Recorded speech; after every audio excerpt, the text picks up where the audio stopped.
Hey, this is Digital Stereo Guitar. Today I've got my guitar and it needs a restring. It's been a little bit of time since I've restrung it. It's generally good to restring your guitar pretty frequently, every couple of months, depending on really how often you use it. But new strings just make it sound nice and fresh. So restringing it often, it's good. Strings are not too expensive, but we're just going to go through the steps on how to put the new strings in and essentially the steps that I take and follow when I'm doing that.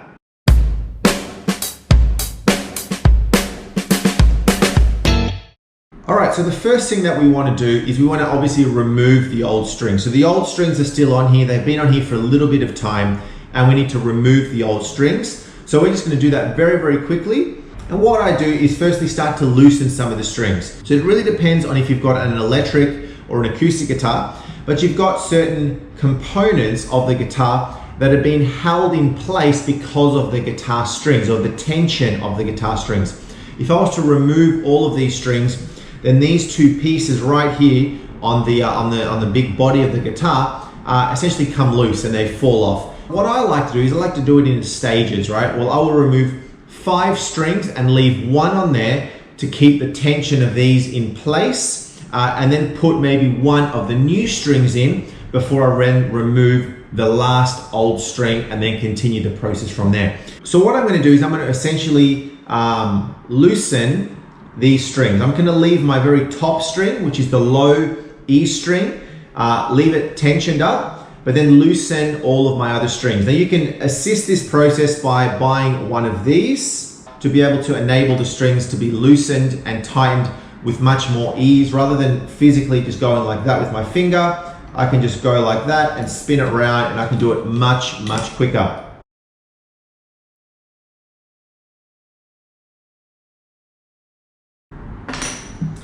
So 5 of the strings are now loose. You can sort of see they're pretty loose. And now I can just go and remove these. So get yourself a pair of pliers and then you can actually just cut the strings off right from here. I like to keep a pair of pliers inside of my guitar case for many, many reasons. If I ever need to change a string, it's ready to go. You can also do the task of just fully removing the key here and then removing the string from the head of the guitar. And then of course just leaving my low E string there, which is holding the tension for these 2 other parts. And then really just feed the strings through. So in this particular guitar, I literally just feed them through the back here and take out one side. All right, and just do that for each individual string that I've just cut. And then you can go and dispose of these. So that's from one end. And then from the other end, from the head of the guitar, you're just twisting these around and then just go and throw these out. So we're going to do that for all 5. So once our strings are off, I generally like to give my guitar a bit of a clean. It's a good time to do it. I generally recommend you cleaning your guitar after you play anyway. It's just a good practice because the oils in your fingers, things like that, can get and damage parts of your guitar, can make the strings, the oil from your fingers makes the strings degrade quicker. I've just got a standard microfiber cloth that I just use for just wiping down the guitar, right? Just like so, in every single nook and cranny. You'll also find that the neck of your guitar can get a bit of residue as well over time. So you can go a little bit deeper, get yourself something like this, maybe a bowl of some hot water with a bit of soap, clean this off. If you want to invest and make it look a little bit better, go and buy the certain oils and the cleaning products that are sold in guitar and music stores to actually get a better finish. But it's literally just cleaning all the gunk from in between your frets on the neck of your guitar.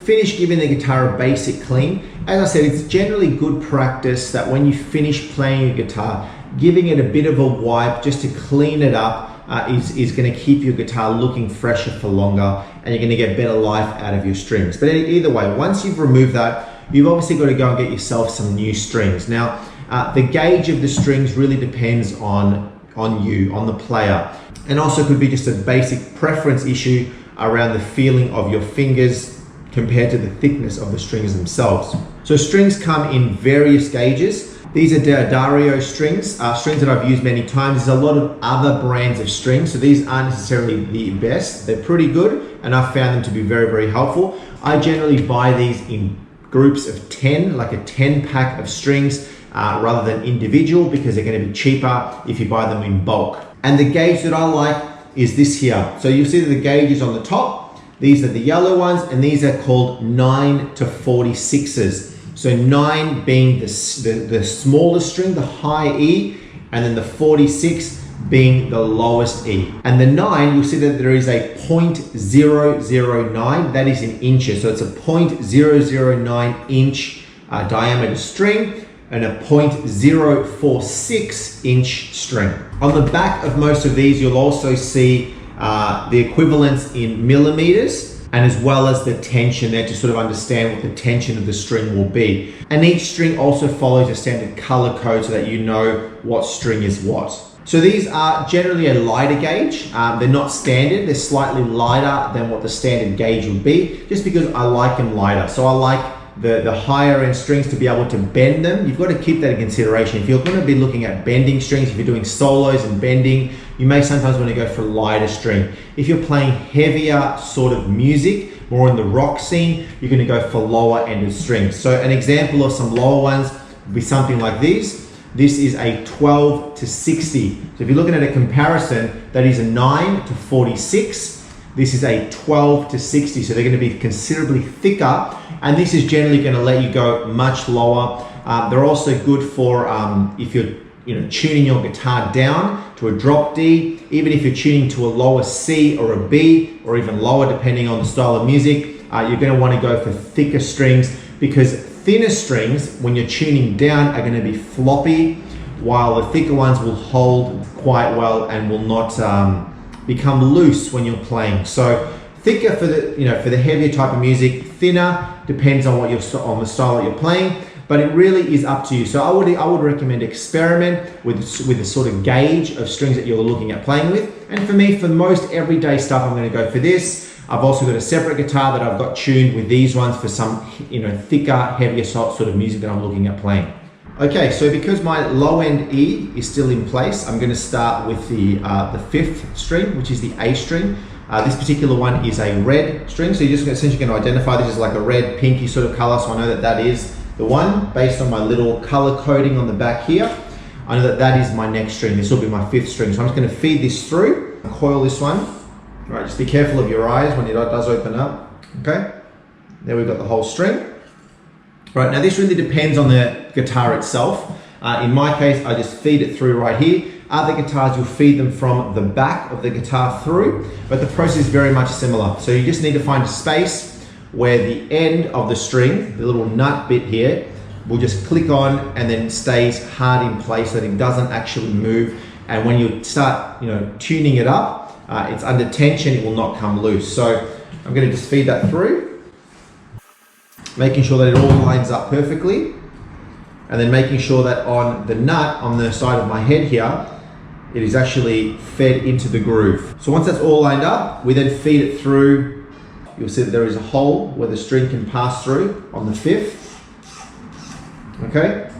Now the important thing is you want to give enough slack so that when you start to tighten it, you're not left with just a little bit of string tightened on the actual head itself. A lot of guitarists will tighten this up now, and we'll go like that, start to tighten it, and then you'll find that it only takes a couple of turns for that string to become under tension and already to be on that A tuning. So give yourself enough slack like this so that you can actually go and tune it, and there's enough give so that it doesn't come loose later on, which is something that you don't want to happen. So what I'm going to do is I'm just going to hold it like this. I'm going to make it tight. I'm going to put my finger here. This is just what I like to do. Making sure that that is down like that. And now start tuning it. Now making sure that you're turning it the right way, okay? And important is as you are tightening it, making sure that it's staying in the grooves that are cut out for that particular string. All right. Now what you'll find straight away is it's gone around the actual head a couple times, well 3 times, which is quite good. So I've got enough string in there. And then get yourself your pliers and just cut the other end off, making sure that you're cutting the excess off and not the string itself. All right. And then I generally just leave it loose. Let's go ahead and do the rest of the strings in exactly the same way. So once I've done all 5, I will then remove that 6th string, which is still the old string, and then feed through the new E string, tighten it, and then we'll come back.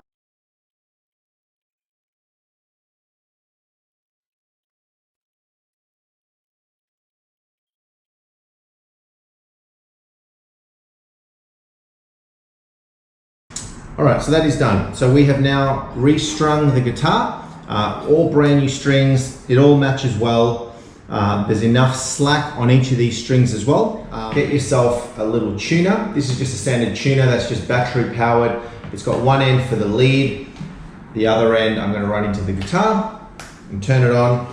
And then right easily I can tune my E, A, D, G, B, E strings right from here.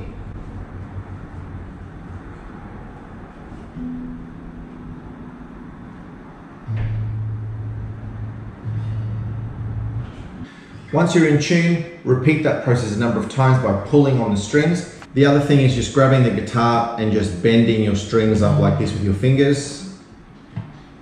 All right, doing it all over the neck, up and down, to really get those strings used to the playing.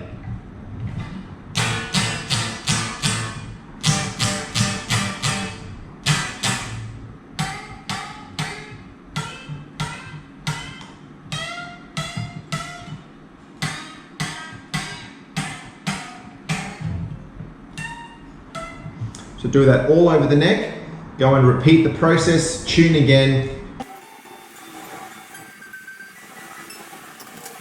and then you're pretty much good to go. So what I'd then say is go and play it for a bit, plug it into an amp, sit down on the couch in front of the television for about an hour, just playing it, bending those strings, then go and repeat the process, tune it up again, and then you should be good to go. Either way, the first few times that you are going to be playing the guitar, it will go out of tune a lot easier than it would later on. So just be aware of that, keep it in tune, play around, get those strings, flexible with those strings, bending them, making sure that there's enough, suitable friction on those strings to make sure that, so that they're used to the playing, and then you're good to go. So that is really the basic steps on how to restring a guitar, this particular one being a Gibson Les Paul. And that is it for now. So I would love it if you like this video, subscribe to Digital Stereo Guitar, and also click on the bell there for notifications to let you know when I'm releasing new videos. But that's all for now. We'll see you next time.